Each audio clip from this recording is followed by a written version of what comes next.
압도적 재미 매불쇼. 이거 아마 여러분 굉장히 충격받을 겁니다. 물론 저는 좀 떨려요. 이걸 다루는 게 좀 부담스러운데 네. 오늘은 진짜 기대하셔도 좋습니다. 지금 출발합니다. 윤석열 대통령은 누구인가? 자, 오늘 엄청난 내용을 쏟아내어 주실 두 분을 모셨습니다. 위험 인물이죠. 최재형 목사님 어서 오십시오. 네, 반갑습니다. 네, 안녕하세요. 반갑습니다. 네. 우가 사랑해. 그러지 말라니까요. 그러지 마요, 진짜. 채용 어머님이 제일 싫어하는 목사예요. 저희 어머님 알아 누우십니다. 세상에 가장 가슴 아픈 사랑이 최재형의 사랑이다. 이런 말씀을 저희 어머니가 하셨습니다. 자, 그리고 네. 구영식 기자 어서 오십시오. 네, 반갑습니다. 구영식입니다. 네, 네, 안녕하세요. 반갑습니다.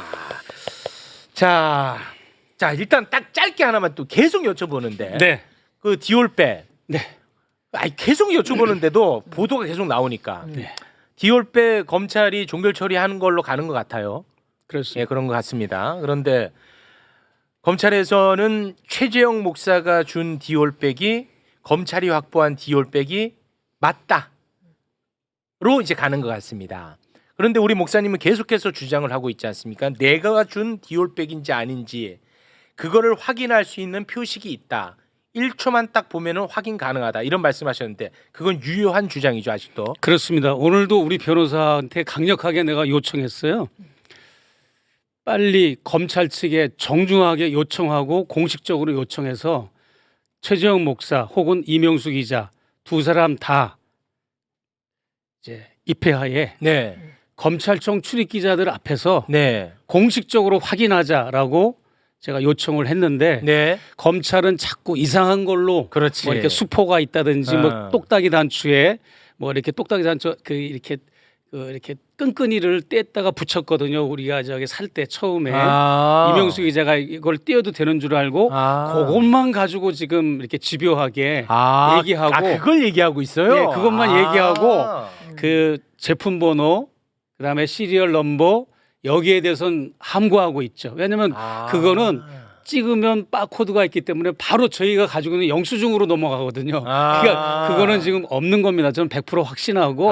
그러니까 예. 그 포장에 뭔가 이렇게 뭔지 모르겠지만 그거 이제 뜯는 게 있는데 똑딱이 단추. 똑딱이 단추인지 뭔지. 그 본체 핸드백을 이렇게 닫는데 똑딱이 단추로 닫는 형태거든요. 네. 그거를 똑딱이 단추에 이렇게 그 보호하기 위해서 이렇게 보호 필름 같은 거. 보호 필름을 붙였는데 이명수 기자가 살짝 뗐다가 다시 붙였는데 거기에 수포가 남아 있다. 그래서 자기들이 그걸 확인하고 있다. 요것만 얘기하고 다른 부분은 일체 공개를 못 하고 그러면은 있습니다. 그 이명수 기자가 그 필름을 뗐다는 것은 영상에 남아 있었던 우리가 거예요? 영상을 제출했거든요. 그 영상에 있구나. 예, 영상에도 제출하고 공개도 했고 그것만 가지고 이제 힌트를 얻어서 그런데 확실한 거는 지금 제가 전달한 핸드백은 그동안 없었습니다. 처분하고 없었는데 동일한 제품으로 갖다 이제 검찰에 이미 제출을 했는데 그것은 제가 전달한 게 아닙니다. 아니니까 불안하니까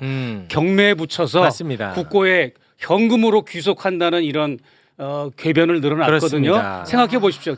그동안은 국가기록물로 분류하니 뭐니 했는데 이게 국고에 귀속을 한다는 거는 현금으로 귀속한다는 거는 범죄 물품에 해당되는 거거든요. 네. 그럼 왔다 갔다 하는 겁니다. 지금 네. 이게 국가기록물에서 갑자기 범죄 물품으로 그렇습니다. 예. 그래서 끝까지 거짓으로 일관하는 이 검찰 또 용산 측을 저는 용납할 수가 없고 그냥 페어플레이를 하면 얼마나 좋습니까? 검사님이 아니고 목사님. 검찰은 매번 똑같아. 이번에도 요거 작은 것 하나 자신들이 이걸 해명할 수 있다고 생각하는 작은 것 하나만 딱 집어가지고 자 영상에 보십시오. 요 필름 떼는 거 있죠? 요거 보십시오. 떼진 자국 있죠. 매번 이런 식이라니까. 매번. 아무런 진짜. 근거도 없습니다. 예, 맞습니다. 그리고 그런 걸로 인해서 결국은 정말 대단한 우리나라의 인재 한 분이 스스로 목숨을 너무 가슴 잃었지 않습니까? 잘못된 결정으로 인해서 그분은 죽음으로 항변할 수밖에 없었던 맞습니다. 거잖아요. 네. 그래서 저는 사실 저도 이틀 동안 잠을 못 잃었어요. 그분의 비보를 듣고 전현희 의원만큼이나 저도 네. 너무나 마음에 그렇죠. 큰 상처와 충격을 받았는데 네. 제가 이제 결심한 거는 우리 국장님의 김 국장님인데 김 국장님의 죽음을 제가 결코 헛되이 하지 않겠습니다라고 그분의 영전에서 다짐을 했고 지금도 관저 앞에 고가도로 밑에 그분의 빈소를 서울의 소리 측 주도로 빈소를 저희가 마련해 놓은 상태입니다. 그래서 네.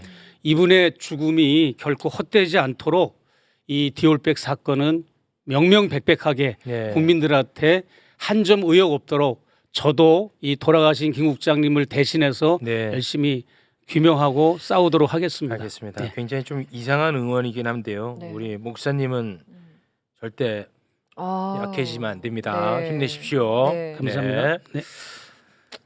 정말 많이 좀 우울할 때는 우가 사랑에 한번 하게 해드릴게요. 알겠습니다. 네. 자, 오늘 이제 본격적인 내용 들어가도록 하겠습니다. 윤석열 대통령과 김건희 여사는 계속해서 우리는 노무현 대통령을 너무 사랑하고 좋아하고 존경한다. 네. 이런 얘기를 계속합니다.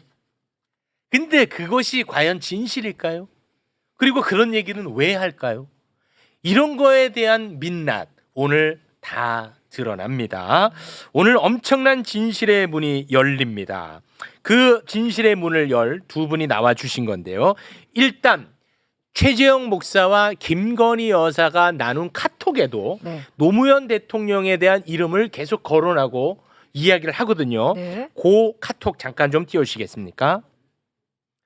자, 이 카톡을 보면 말이죠. 노무현 대통령에 대한 그리움이 너무 많다. 다들 노무현 대통령을 이용만 한다. 뭐 이런 얘기들이 지금 나와 있거든요. 네. 자, 요런 거에 대해서 계속해서 강조를 많이 하죠, 실제로. 그렇습니다. 예. 자, 그런데 이게 과연 진실일까? 나는 그게 좀 사실 궁금했거든. 네. 그런 진실의 문이 오늘 활짝 열리는데요. 결론부터 제가 말씀을 드리면 노무현 대통령이 2009년 5월 23일에 돌아가십니다. 네. 2009년 5월 23일. 2009년. 네.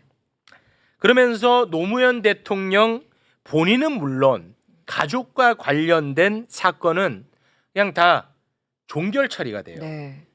끝이 나는 겁니다. 네. 돌아가셨기 때문에. 그런데 그렇게 노무현 대통령을 사랑하고 존경했던 네. 존경한다고 얘기하는 윤석열 검사는요. 돌아가시고 사건이 종결됐는데 윤석열 검사는 노무현 대통령 가족들에 대한 조사를 네. 아주 집요하게 합니다. 얼마나 시간이 지나서요? 2012년이에요. 2012년도요? 한참 지나서 네. 엄청나게 집요하게 어. 괴롭히고 조사하고 수사하고 네. 아주 그냥 집안을 괴롭혀요. 왜? 이유는 맨 뒤에 밝히겠습니다. 네? 왜 그렇게 했는지 네. 하나하나 살펴보겠습니다. 기자님 나와 네. 주십시오. 안녕하세요. 네, 안녕하세요. 아니 아까 인사는 했잖아요. 네. 네. 출발해 주십시오. 네. 예, 제가 사실은 윤석열 검사 그때는 검사였죠. 대검 중수부 과장이었으니까요. 2012년. 예. 윤석열 검사 그다음에 이제 지난 대선 때는 김건희 여사 그리고 장모 이 세 사람과 통화한 거의 아마 유일한 기자가 아닐까 싶은데요. 제가 12년도에 윤석열 검사가 장모 사건에 개입을 하고 있다라고 하는 진정서가 대검에 접수가 돼서 대검의 내부 감찰을 받습니다. 자, 참고로 우리 기자님은 2012년부터 윤석열 검사에 대해서 관심을 가졌습니다. 2012년은 윤석열 대통령이 대검 중수부 1과장으로 있던 시기였거든요. 네. 근데 당시에 윤석열 검사가 장모와 관련된 사건들에 대해서 계속해서 압력을 행사한다. 네. 이런 진정서가 대검에 접수가 돼요. 그 이야기를 한 겁니다. 네. 네. 근데 이제 그 즈음에 이제 그 진정이 조사 받은 게 2012년 5월 31일이었고요. 제가 기억하기로는. 그러면 이제 근데 그런 다음 날 바로 윤석열 검사는 미국으로 출장을 갑니다. 대검 으로부터 감사를 실제로 받았군요. 예. 그러다가 바로 6월 1일에 2012년 6월 1일에 윤석열 검사가 갑자기 미국으로 떠납니다. 예. 6월 1일부터 10일까지가 이제 출장 기간인데요. 제가 이제 그 대검 쪽을 취재하니까 세계은행에서 주최하는 국제 반부패 회의에 참석하기 위해서 출장을 간다. 네. 다른 특별한 배경은 없다 이렇게 얘기를 했어요. 네. 예. 국제 행사 때문에 참석할 수 있죠. 그렇죠. 예. 그래서 그 이후에 이제 윤석열 검사가 갔다 와서 제가 그 내부 감찰과 관련된 취재를 하는데 저한테 직접 전화를 합니다. 윤석열 검사가 예. 어. 제가 그때 지하철을 타고 가고 있었는데요. 갑자기 윤석열 검사가 저한테 전화를 한 거예요. 그래서 이제 그 감찰을 받고 있는 것에 대한 제가 이제 질문을 했고 본인은 감찰을 받고 있지만 그건 전혀 사실이 아니다. 장모의 사건에 개입하거나 영향력을 행사하거나 이런 것들은 전혀 사실이 아니다고 저한테 이제 반박 해명을 했고요. 네. 예. 그래서 제가 사실 그때 지하철을 타고 가고 있어서 급하게 내려서 네. 그 지하철역에 내려서 지하철의 의자에 내려서 그걸 취재 수첩에다 적었던 기억이 납니다. 네네네. 근데 이제 윤석열 검사가 그 당시에도 사실 6월 1일부터 10일까지 갑자기 출장한 거에 대해서 좀 이례적이다. 왜냐하면 노정현 노무현 대통령의 따님이시죠. 네. 노정현에 대한 수사를 하고 있었고, 그러니까 2012년 2월부터 하고 있었거든요. 하고 있었고 또 내부 감찰까지 받고 있는데 어떻게 미국 출장을 갈 수가 있지? 이런 의문이 있었어요. 네. 자, 저도- 요거 잠깐 정리하고 가겠습니다. 노무현 대통령의 딸 노정현 씨가 네.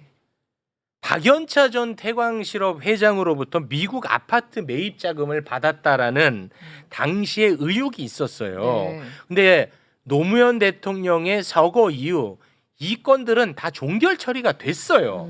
그런데 2012년에 다시 이거를 꺼내 든 거야. 그렇죠. 네, 계속해 네. 주시죠. 그래서 그때 이제 그런 의문을 가졌었는데 그때는 이제 본인도 해명을 했고 반부패 회의에 참석하기 위해서 미국에 출장을 갔다. 라고 본인도 해명을 했고 대검 관계자도 해명을 했기 때문에 저도 그랬구나라고 이제 생각을 하고 기사만 쓰고 이제 한참 지났는데 21년도에 이제 곽상은 변호사였죠. 당시에는. 그러니까 노무현 대통령의 사위죠. 노정현 씨의 남편이죠. 예. 그분이 이제 국정원으로부터 정보가 결정됐다라고 하는 해서 문서를 국정 문건을 받습니다. 국정원 문건을 받습니다. 예, 문건을 받는데 그게 거의 대부분 보면 이제 곽상은 변호사에 대한 거의 사찰 문건이에요. 와. 예. 이거는 노무현 대통령이 돌아가시고 난 다음이야. 그렇죠. 진짜 끔찍한 일입니다. 이거는. 그러니까 뭐 가족 모임을 한다든지 변호사 개업을 한다든지 아니면 곽상은 변호사가 어느 지역구에 출마할 거라는 등 이런 개인적인 그 일과 관련된 것들이 국정원 문건의 일거수일투족이 전부 다 적혀 있습니다. 네. 그러니까는 제가 이제 아까 사찰 문건이라고 얘기를 한 게 그런 이유 때문이죠. 네. 예. 그런데 이제 그런데 거기에 이제 미국에 갔어. 예. 그런데 거기에 보면 어떤 내용이 나오냐면 제가 2012년에 기사를 쓰면서 가졌던 의문이 풀리는 내용이 나옵니다. 아, 거기서 단서를 찾습니다. 예. 국정원 문건에 윤석열 검사가 미국에 가서 어떤 일을 했는지가 자세하게 문건에 와. 기술돼 있어요. 국정원 문건에 윤석열 당시 수사과장이 윤석열 과장이 미국 가서 한 내용이 거기에 적혀 있는 거야. 안 그래도 야, 지금 감찰을 받는 사람이 왜 갑자기 미국에 갈까 궁금해하고 있었어. 네, 기자님이. 네. 근데 마침 곽상원 변호사가 받은 국정원 문건을 보니까 그 내용이 들어가 있더라. 그 내용이 뭡니까? 예. 그러니까 그 내용 보면은 국정원 문건에는 워싱턴 반부패 회의에 출장을 갔지만 거기에만 있지 않고 뉴욕에 갔다라는 내용이 나옵니다. 네. 그러면서 구체적으로 뉴욕에서 노정현과 관련된 그 수사 활동을 했다라고 하는 내용이 분명하게 적시돼 있어요. 와, 딸을 캐고 다녔던 거야. 딸. 예, 맞습니다. 그러니까는 아까 그 최욱의 양편님께서 소개하셨던 것처럼 와. 그 허드슨 콘도라고 있거든요. 그게 정확한 이름은 포트 임페리얼 아파트인데 네. 그거를 이제 매입한 자금과 관련된 수사를 하고 있었지 않습니까? 네. 예, 그거를 확인하러 그 콘도도 가고 그다음에 관련자들 그거를 증언해줄 만한 사람들 참고인들을 만나러 코네티컷 주에도 간다라고 그런 내용이 다 나와 있습니다. 검찰에 나와서 참고인 신분으로 노정현을 잡을 수 있는 증언을 해줄 만한 사람들을 찾아다녔었다. 예. 와, 이거 진짜 이거 소름 돋는 이야기입니다. 소름 돋는 이야기예요. 지금 이제 그 화면에 떠 있는 자료가 국정원 문건인데요. 거기에 바로 이제 윤석열 검사가 반부패 회의 참석은 명분이고 오. 실제적으로는 그 노무현 대통령의 따님 노정현 씨를 수사하기 위한 에 의해서 미국 출장을 간 거였습니다. 와, 그게 국정원 문건입니다. 예. 이거는 뭐 기자님의 의견이 아닙니다. 예. 예. 근데 저는 여기서 의문이 뭐냐면 그럼 국정원은 왜 이 내용을 사실 이게 사실 보안 유지해야 될 내용이거든요. 네. 보안이 유지돼야 할 내용인데 왜 국정원 문건에 이 내용이 적시돼 있었는지 그 문제예요. 예. 그건 왜 그렇죠? 제 생각에는 그 국정원 문건 여러 건들을 보면 이 윤석열 검사의 그 뉴욕에서의 수사 활동이 굉장히 중요한 거다라고 사실 거의 윤석열 검사를 띄우는 듯한 뉘앙스를 가지고 있습니다. 그러니까 윤석열 대통령이 약점을 잡은 것처럼 기술한 게 아니라 예. 윤석열 검사는 이렇게 위대한 사람이라는 거를 기술하고 있는 그러니까 거예요. 열심히 굉장히 과장급의 검사임에도 불구하고 미국의 현지에까지 가서 그 수사를 할 정도의 굉장히 열심히 하고 있다. 이제 이런 게 이제 기술이 돼 있거든요. 그러니까 저는 이제 그거를 어떻게 해석하냐면 국정원이 사실상 윤석열 검사를 띄워주는 거다라고 생각을 합니다. 그래서 저는 윤석열 검사가 노정현 수사를 하고 나서 네.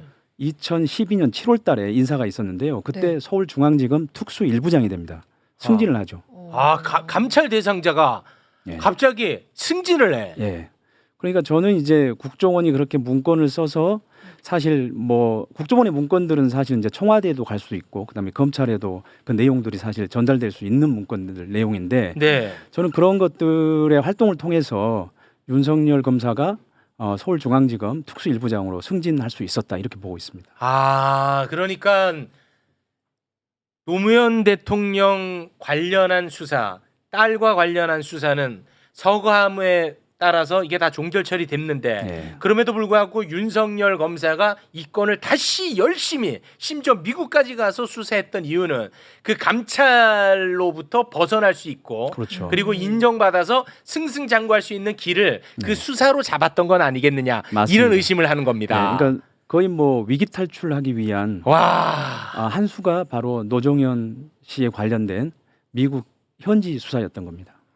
그러니까 본인의 출세를 위해서 수사를 도구화한 것 아닌가 하는 의심을 하는 건데 저는 굉장히 강하게 그렇게 생각을 하고 있습니다. 그리고 실제로 그렇게 인사를 해서 승진을 됐지 않습니까? 승진이 됐지. 실제 네. 그건 팩트니까. 네. 왜냐하면 여러분들이 잘 보시면 윤석열 검사의 경력을 보면 거의 이명박 정부 때 그 칼잡이 흔히 이제 특수부 검사를 칼잡이라고 보통 표현을 하는데요. 그 칼잡이로서의 그 경력을 다 완성을 합니다. 그러니까는 이명박 정부 들어서 대검 범죄정보관이 되고요. 범죄정보관이라고 하는 거는 검찰총장의 눈과 귀 같은 역할을 하는 것이거든요. 손준성 씨가 거기서 그렇죠. 있었죠. 예. 그리고 또 이제 대검 중수부에 들어가서 중수 이과장 네. 일관약을 하고요. 그리고 노정현 수사를 마치고 나서는 바로 서울중앙지검 특수 1부장이 되죠. 그러니까 이게 전부 다 이명박 정부 하에서 이루어지는 윤석열 검사의 경력입니다. 그러니까 윤석열 대통령은 검사 시절에 내가 어떻게 하면 출세할 수 있는지를 너무 잘 알고 있었던 사람 같아요. 그렇죠. 예. 네. 그거를 계속해서 하다 보니까 결국은 서울중앙지검장, 네. 결국은 검찰총장. 검찰총장에서도 내가 이 다음을 가려면 어떻게 하면 되는지를 너무 잘 알았던 거야. 예. 그래서 조국을 치고 추미애를 치면서 대통령까지 갔던 것 아니냐. 이게 다 연결돼 있는 스토리 아닌가 맞습니다. 싶어요. 그러니까 이명박 정부에서 와. 칼을 갈고 칼잡이가 돼서 결국 문재인 정부 때 서울중앙지검장과 검찰총장을 하면서 그 칼을 사실상 조국과 그다음에 그의 가족들한테 사실 친 거죠. 그 이면에는 김건희 씨가 작동을 하는 거였죠. 왜냐하면 그 뉴욕에까지 가서 이렇게 사실은 그 반부패 그 포럼에 참석하면 그것으로 이제 그 임무를 완성하는 건데 그 반부패 행사 참석하는 명목 플러스 이렇게 노정현 씨 수사를 또 열심을 내서 한 거는 네. 바로 김건희 씨가 자기 친정 어머니 최은순 씨 있잖아요. 네. 윤석열 검사의 장모. 네.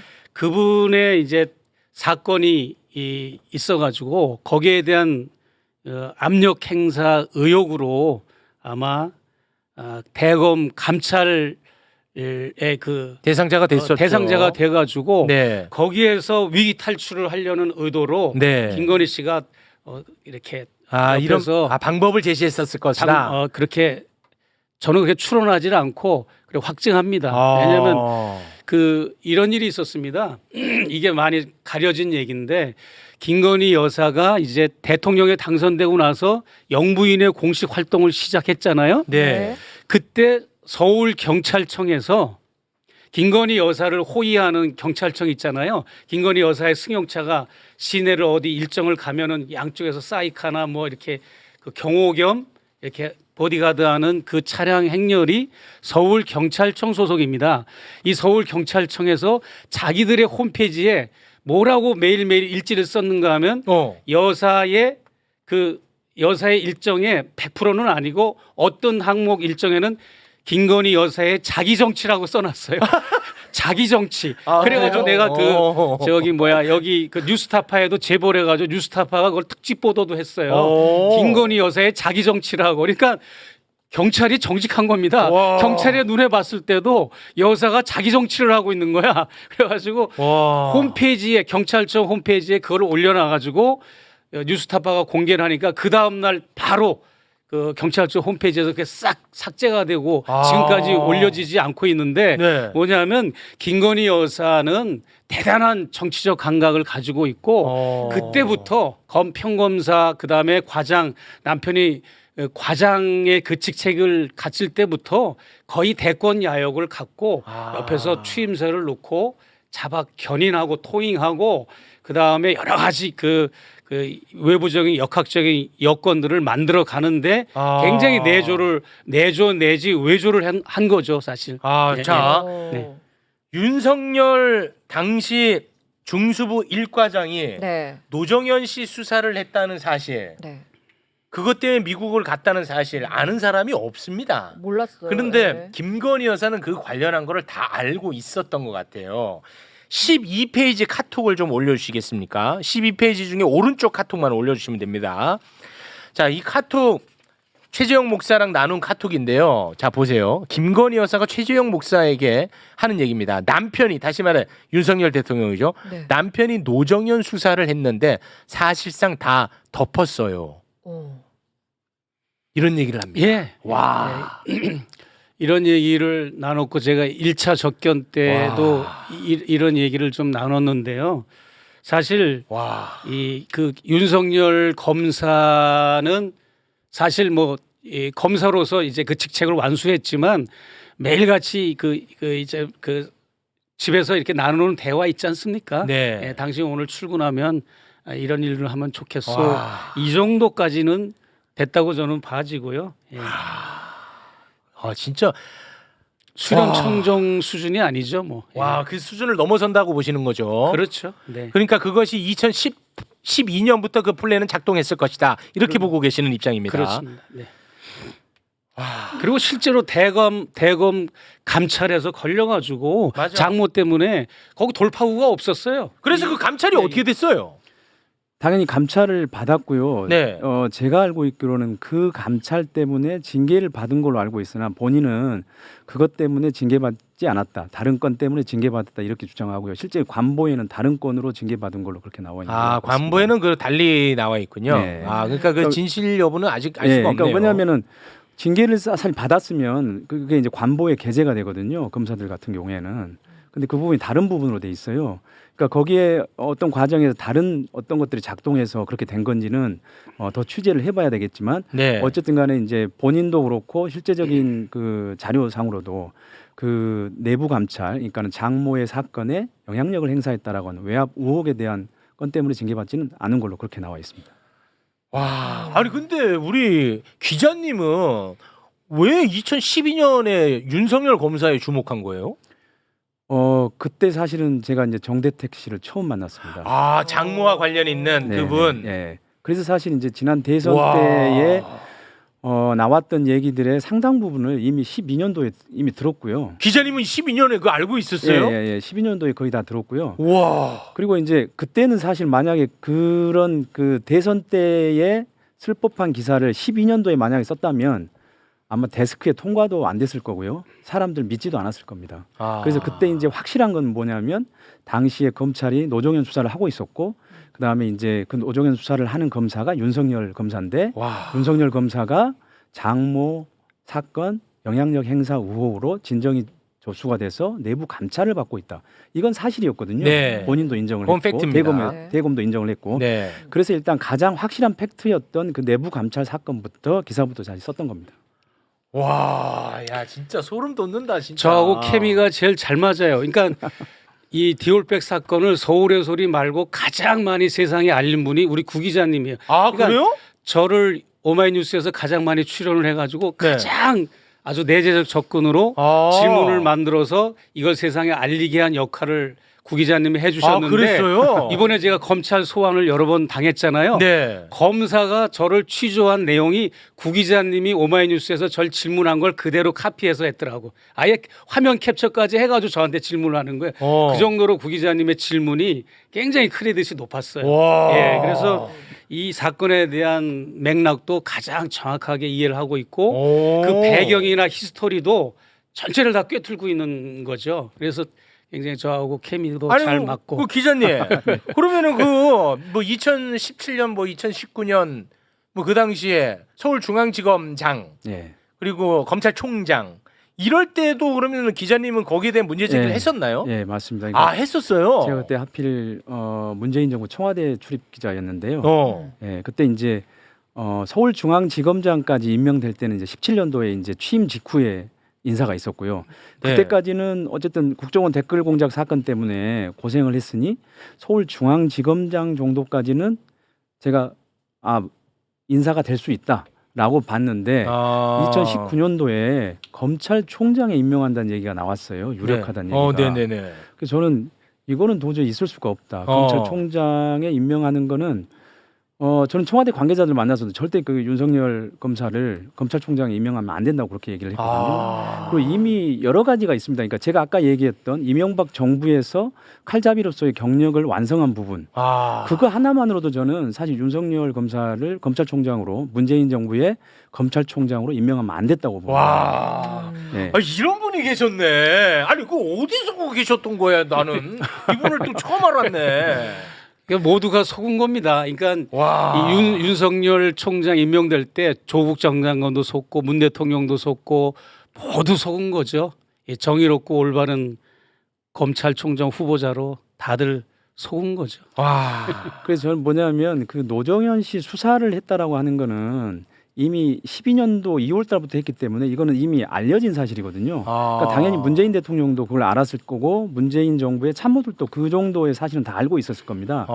물론 미국 현지에까지 가서 했다라고 하는 것은 21년도에 국정원 문건을 통해서 드러난 거지만 2021년에 문건이 예. 공개가 된 거죠. 그렇죠. 예. 그러니까 뒤에 알았다고 하지만 그 전에 이미 노정현 수사를 한 검사가 윤석열 검사라고 하는 거는 다 알고 있는 사실이거든요. 아. 그러면 검증 과정에서 제가 아까 얘기했던 이명박 정부에서 칼잡이로서 경력을 완성한 부분, 네. 그 다음에 노정현 씨 수사를 했다라고 하는 부분, 예, 그런 부분들까지 생각한다고 한다면 사실은 검찰총장 우선순위에 올라갈 수 없는 부분이죠. 아, 이게 진짜 통탄할 노릇. 생각해 보세요. 검찰총장의 부인 시절에도 이렇게 모든 내막을 꿰뚫고 좌지우지했는데 검찰의 모든 이 국정을 지금은 얼마나 더 이 국정에 관여하고 좌지우지하겠습니까? 아니 근데 아까 예. 잠깐 나왔다 말았는데 네. 목사님 예. 자기 정치라고 네, 써 있었잖아요. 자기 김건희 정치. 여사는 그럼 뭐 자기 정치를 어디 가서 뭘 어떻게 한다는 거예요? 그건 경찰한테 물어봐야죠. 아 그거까지는 모르고. 그걸 쓴 경찰한테 물어봐야죠. 이게 아. 경찰이 봤을 때 김건희 여사의 그날 행동의 독특성과 비고란에 뭘 이렇게 쓰더라고 쓰는데 어느 날 어떤 일정에는 자기 정치 이렇게 딱 써놓은 거야. 그래가지고 초창기 취임하자마자 초창기 한 서너 달 자기 정치라는 걸 쭉 써놨더라고요. 네. 보면 그래서 아마 이제 수행하는 경찰들이 봤을 때 업무 일지를 쓴 거죠. 사이트에다가 오늘 여사를 어떻게 수행했고 일정이 누구를 만났고 네. 거기에다 자기 정치라는 걸 써놓은 겁니다. 네. 놀랍죠. 그게 이제 어디 갔는지까지는 아직까지 모르시고. 다 나와 있습니다. 접견한 것도 다 나와 있고 누구를 접견한 것도 나와 있는데 예를 들어서 누구누구를 접견한 것도 이 경찰이 판단했을 때는 자기 정치로 본 거죠. 우리가 볼 때는 그냥 일반인을 접견한 건데도 자기 정치로 써놨더라고요. 그 참 희한해요. 그 재밌네. 예. 근데 나중에는 이제 그게 다시 이어졌다는 말씀이군요. 다 삭제가 됐습니다. 통째로 삭제가 되고 없어졌습니다. 예. 지금까지도 작성이 안 되고 있는데 네. 논란이 됐겠죠. 아마 잘렸을 것 같아요. 네. 관계자는 잘렸을 것 같은데. 그리고 이제 그 후에 저한테 제보가 온 게 경찰이 또 제보가 온 게 김건희 여사가 밤마다 평창동을 가서 귀찮아 죽겠다, 힘들어 죽겠다라는 제보를 어느 경찰이 했고, 그리고 지난번 옥새 회동 사건 가짜 제보자 그 사건으로 인해서 수학을 본 게 있는데 그 뭐냐면 천공의 평창동 안가 그거를 얻은 거는 수학을 무슨 말인지 못 알아듣겠어요. 지난번 뭐 이제 가짜 제보자가 네, 뭐 그건 박씨라는 알아요. 사람 그것을 내가 조사하고 취재하다가 네. 결국 진짜로 발견한 게 평창동에 천공의 안가가 있다는 걸 발견한 겁니다. 평창동에 천공의 안가가 있어요. 안가인데 그 제보자가 가짜 제보자지만 안가라고 그래가지고 믿기지는 않았지만 발품을 팔아가지고 지난 설날 연휴 때 사람을 풀어가지고 저희 선배 목사까지 동원해가지고 샅샅이 사진 한 장만 가지고 찾았어요. 평창동의 그 집을 찾았는데 그 집이 천공의 안가가 맞는데 네. 일반 2층 가정집인데 그거를 천공이 거기를 탐을 내가지고 연수원으로 하자 해가지고 가정집을 연수원으로 리모델링 공사를 해가지고 네. 천공 정법 시대 그 요원들이 거기서 훈련받는 장소로 지금 쓰고 있는 것이 확인이 된 상태고 확인은 거기에서 됐고. 한 차로 5분 거리에 또 김건희 여사가 첫 데뷔 무대 영부인으로서 첫 연설을 했던 신정민 소령 추모 음악회 한 장소가 있어요. 또 거기 네. 거기도 뭔가 좀 느낌이 이상해서 거기는 그 소령 추모 음악회를 하는 거는 공식적이고 드러나도 괜찮은 거잖아요. 그렇죠. 그런데 모든 신문 방송에서는 그 위치를 주소를 한 군데도 발설한 데가 없어요. 그래가지고 저희가 취재를 한 결과 어느 두 젊은 부부가 살고 있는 것으로 확인은 됐는데 네. 그 집 주인이 또 건전하게 살고 있는데 거기 또 무슨 김건희 여사의 안가다 이렇게 표현하면 또 피해가 가기 때문에 그 정도는 우리가 밝히지 못하지만 그 집주인이 또 이모 국힘당 의원이나 김 여사하고 친분이 있다고까지도 저희는 알아냈습니다. 네, 실제. 그러니까 김건희 여사의 영부인 첫 데뷔 무대가 거기에 심평 변호사도 참석했고 거기에 유희림 방심위원장도 그 행사에 참석을 했던 그 행사입니다. 근데 아무튼 그 공간은 천공 안가의 공간과 거리가 멀지 않다. 5분 거리고 그러나 그거하고는 별도로 또 경찰 경호 관계자가 제보를 해왔습니다. 제보를 해왔는데 그 내용이 밤마다 김 여사가 평창동을 가는데 자기들이 긴장하고 있어야 되잖아요. 그렇죠. 밤에 이제 갈 때 모셔다 드리고 올 때 또 에스코트 해야 되니까 맞죠. 귀찮아 죽겠다는 제보. 거기까지만 저희가 말씀드릴 수밖에 없고 그래서 그 평창동이 천공의 그 수련원을 가는 건지 아니면 데뷔 무대를 했던 그 집을 가는 건지 제3의 장소를 가는 건지는 지금도 취재 중에 있고요.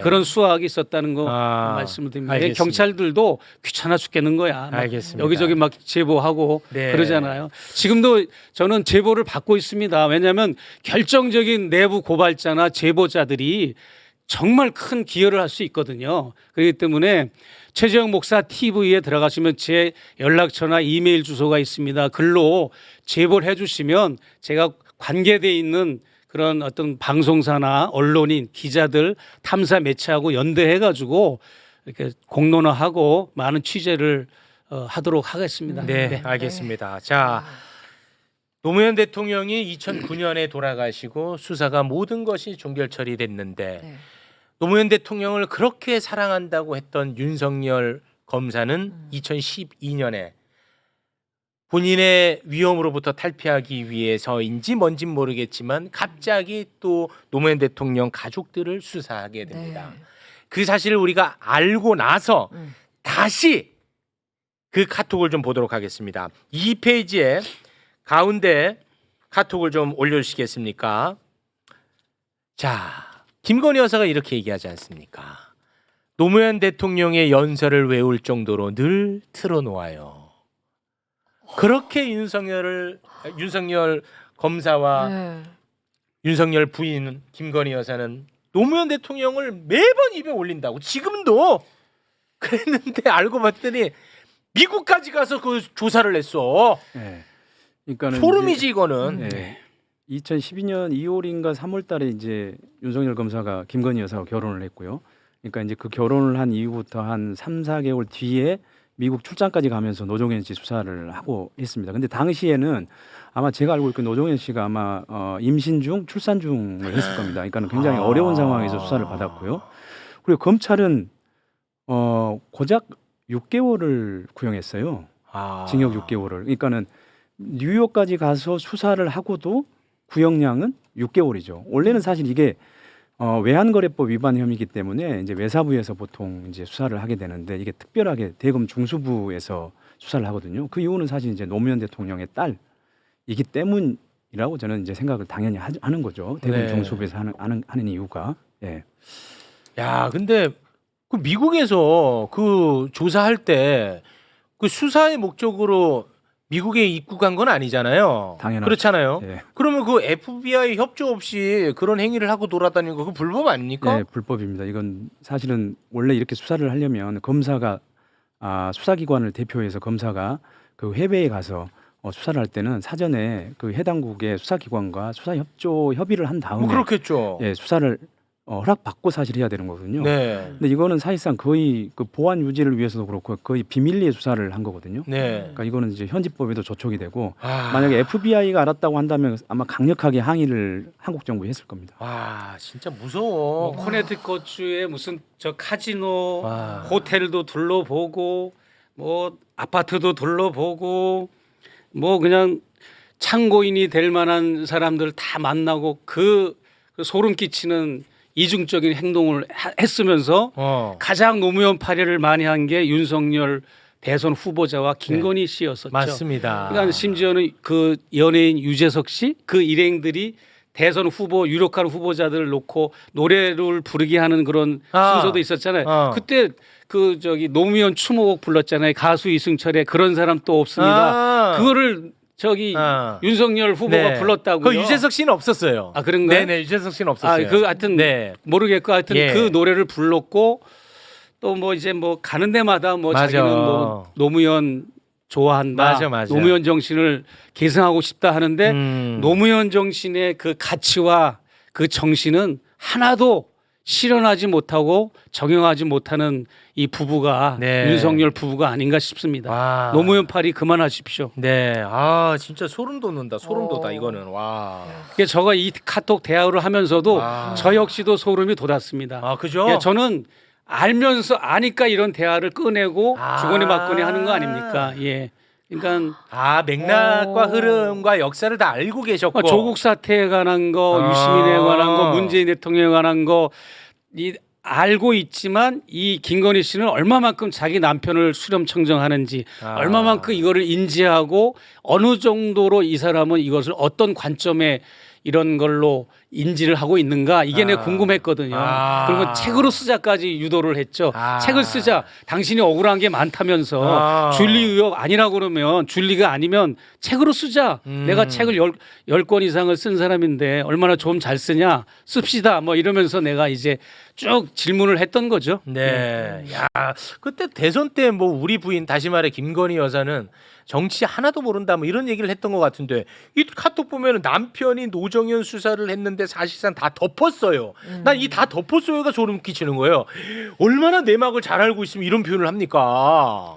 모르겠어요. 아마도 이제 본인은 검찰이 6개월이라고 하는 극히 적은 구형량을 했고 한 네. 것을 두고 뭐 덮었다라고 얘기할 수는 있겠습니다만 어쨌든 법원에서의 최종적인 결론은 징역 4월에 집행유예 1년이었거든요. 그러니까 사실 이게 대검 중수부가 할 수 있는 수사가 아닌 거죠. 그러니까는 최종 결과로만 보면 사실 대검 중수부에서 징역 4월 집행유예 1년을 하기 위해서 수사를 했겠습니까? 네. 알겠습니다. 와, 오늘 진짜 이거 소름 돋는 네. 내용이었습니다. 오늘은 여기서 마무리 짓도록 하겠습니다. 와, 구영식 기자가 2012년부터 주목했다는 사실은 전혀 모르고 있었네요. 앞으로는 더욱더 깍듯하게 인사드리겠습니다. 함께 해주신 네. 두 분 대단히 고맙습니다. 고맙습니다. 네, 고맙습니다.